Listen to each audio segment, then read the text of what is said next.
धर्म स्थान के द्वार बंद हो रहे हैं, पर यह केवल यात्राएं बंद होने की खबर नहीं है, यह एक भीषण चेतावनी है। बिजली महादेव के सिर पर रोपवे का जाल बिछाने के नाम पर करोड़ों की उगाही, चार धाम 4 लेन की डीपीआर पर सवालों के बावजूद बेकाबू खुदाई, पहाड़ों का कटना और नदियों में बलवा फेंकना, यह सब संकेत है कि इंसान ने अब देवभूमि की आत्मा को बेचने का ठेका उठा लिया है। और जब आस्था को ठेकेदारी और पर्यटन के बाजार में बदल दिया जाएगा तो भगवान अपने द्वार क्यों खुले रखेंगे। आज जो केदारनाथ, बद्रीनाथ, वैष्णो देवी, अमरनाथ, बिजली महादेव और मणिमहेश जैसी यात्राएं थम रही हैं, यह सिर्फ प्रबंधन की नाकामी नहीं है, यह ईश्वरीय संकेत है। अगर अब भी नहीं रुके तो अगला पड़ाव प्रलय का होगा। सेवबाग और खराल के आसपास के इलाकों में बिजली महादेव के नीचे हर नाले का इस समय सक्रिय होना सीधा बता रहा है कि बिजली महादेव के साथ किया गया खिलवाड़ अब आपके लिए भारी पड़ने वाला है। नमस्कार, मैं डॉक्टर विजय शुक्ल।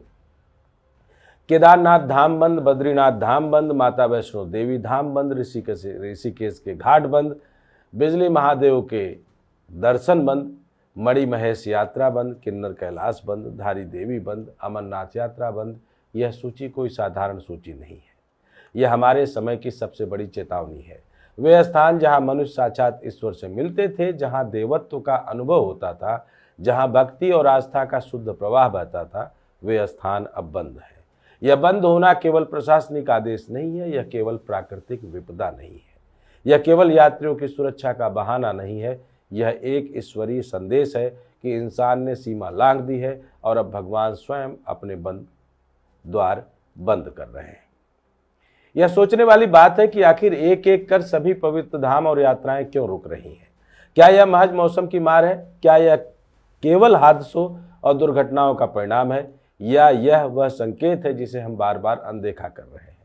दरअसल इंसान ने तीर्थ को तीर्थ नहीं रहने दिया, उसे पर्यटक स्थल बना दिया। जहां केवल भक्ति होनी चाहिए थी, वहां कारोबार खड़ा कर दिया गया।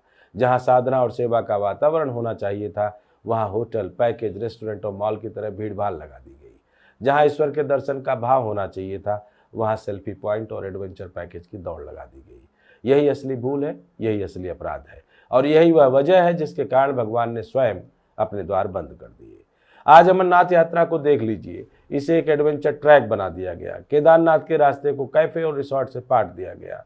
वैष्णो देवी की चढ़ाई को फिटनेस टेस्ट बना दिया गया। ऋषिकेश के घाट, जहां कभी गंगा आरती का शुद्ध स्वर गूंजता था, आज वहां विदेशी पर्यटकों की मौज मस्ती और प्लास्टिक की बोतलें तैरती दिखती हैं। मणिमहेश और किन्नर कैलाश जैसी यात्राओं को तपस्या और आस्था की कसौटी पर खरी थी, अब केवल रोमांच की ट्रैकिंग स्पॉट बन गई है। धारी देवी, जिसे उत्तराखंड की रक्षक देवी माना जाता था, वहां भी अब श्रद्धा से ज्यादा पर्यटन का बोलबाला है। यह सब देखकर क्या भगवान चुप रहते? जब उनके नाम पर धर्म को व्यवसाय बना दिया गया, जब मंदिरों को पर्यटन का ब्रांड बना दिया गया, जब भक्ति को पैकेज और प्रसाद को टिकट में बांध दिया गया, तो यह स्वाभाविक था कि भगवान मुंह मोड़ ले। और मुंह मोड़ने का अर्थ यही है कि एक एक कर उनके द्वार बंद हो रहे हैं। आज लोग होम करने की जगह कंडोम संग संभोग कर रहे हैं। यह कोई सतही मजाक नहीं है, यह हमारी पूरी सामाजिक स्थिति का प्रतीक है। होम यानी हवन और पूजा, जहां अग्नि के माध्यम से देवत्व को आह्वान किया जाता था, वह धीरे धीरे हमारी जीवन शैली से गायब हो गई। उसकी जगह उपभोग, भोग और असंयम ने ले लिया।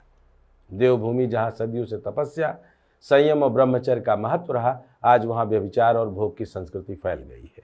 यही कारण है कि आज पर्वत टूटा, नदियां उफनी और यात्राएं थमी। यह केवल प्राकृतिक चक्र नहीं है, यह एक ईश्वरीय निर्णय है। इतिहास गवाह है कि जब जब धर्मस्थल अपवित्र हुए हैं, जब जब आस्था का अपमान हुआ है, तब तब बड़ी विपदाएं आई है। केदारनाथ की 2013 की त्रासदी कोई साधारण घटना नहीं थी, वह इस बात का प्रतीक थी कि हिमालय अब और ज्यादा अपमान बर्दाश्त नहीं करेगा। अमरनाथ की गुफा में जब बर्फानी सैलाब आया और सैकड़ों लोग काल के ग्रास बने, तो यह महज एक्सीडेंट नहीं था, बल्कि चेतावनी थी। वैष्णो देवी की बार बार भगदड़ और आपदा क्यों होती है? क्या यह केवल भीड़ का प्रबंधन न कर पाने की गलती है, या इस बात का संकेत है कि जब भक्ति की जगह बाजार हावी हो जाता है तो संतुलन बिगड़ता ही है? ऋषिकेश के घाटों पर बाढ़ और डूबने की घटनाएं क्यों बढ़ रही हैं? यह सब केवल मौसम की मार नहीं, बल्कि उस अव्यवस्था और अपवित्रता का परिणाम है जिसे हमने स्वयं पैदा किया है। आज भक्त और पर्यटक का फर्क मिट गया है। भक्त भगवान को पाने जाता है, पर्यटक तस्वीर खींचने। भक्त अपनी पीड़ा लेकर जाता है, पर्यटक रोमांच लेने। भक्त का उद्देश्य आत्मा को शुद्ध करना है, पर्यटक का उद्देश्य छुट्टी बिताना। और जब तस्वीर और रोमांच श्रद्धा पर भारी पड़ जाए तो भगवान क्यों किसी को दर्शन देंगे। यह फर्क मिटाना हमारी सबसे बड़ी भूल थी। धर्म का व्यवसायीकरण इस पूरे संकट का सबसे बड़ा कारण है। दर्शन भी अब टिकट पर मिलता है, प्रसाद भी पैकेज में बिकता है, वीआईपी पास के बिना आरती भी नहीं देखी जाती। भगवान तक पहुंचने का रास्ता अब पर्स और पावर के हिसाब से तय होता है। और जब ईश्वर को भी बाजार में उतार दिया गया तो यह स्वाभाविक था कि यह अपने द्वार बंद कर लेंगे। यह समय केवल शिकायत का नहीं, आत्ममंथन का है। यह समझने की जरूरत है कि यात्राएं बंद होना कोई प्रशासनिक निर्णय नहीं है, यह एक ईश्वरीय चेतावनी है। यह संकेत है कि अब भी अगर हम नहीं संभले तो अगला कदम प्रलय होगा। प्रलय का अर्थ केवल जल प्रलय या भूकंप नहीं, प्रलय का अर्थ है पूरे जीवन का संतुलन बिगड़ जाना। अगर हिमालय टूट गया तो केवल एक घाटी नहीं, पूरी सभ्यता मिट जाएगी। अगर गंगा रूठ गई तो केवल एक शहर नहीं, पूरा भारत प्यासा हो जाएगा। अगर अमरनाथ की गुफा बार बार बंद होगी तो केवल यात्रा नहीं रुकेगी, पूरा आध्यात्मिक प्रवाह थम जाएगा। समाधान भी साफ है। तीर्थ को पर्यटन स्थल कहना बंद कीजिए। इन स्थानों को होटल और बाजार से बचाइए। यात्राओं को सुविधाओं की नहीं, श्रद्धा की कसौटी बनाइए। भक्ति और अनुशासन को नियम बनाइए। जो लोग केवल मौज मस्ती और रोमांच के लिए आते हैं उन्हें समझाइए कि यह पिकनिक स्पॉट नहीं, यह तपोभूमि है। और अगर वह समझ नहीं पाते तो उन्हें रोका भी जाए। आज जब भगवान खुद अपने द्वार बंद कर रहे हैं तो हमें सोचना चाहिए कि इसका अर्थ क्या है। यह मौसम की मार नहीं, यह प्रशासन की मजबूरी नहीं। यह सबसे बड़ा संदेश है कि हमने भक्ति को तमाशा बना दिया, आस्था को व्यापार बना दिया और पूजा को प्रदूषण बना दिया। और जब ऐसा होता है तो भगवान के द्वार बंद होना कोई आश्चर्य नहीं। यह सवाल है कि क्या हम इस चेतावनी को समझेंगे या फिर इंतजार करेंगे कि सचमुच प्रलय आ जाए। जय हिंद, जय भारत।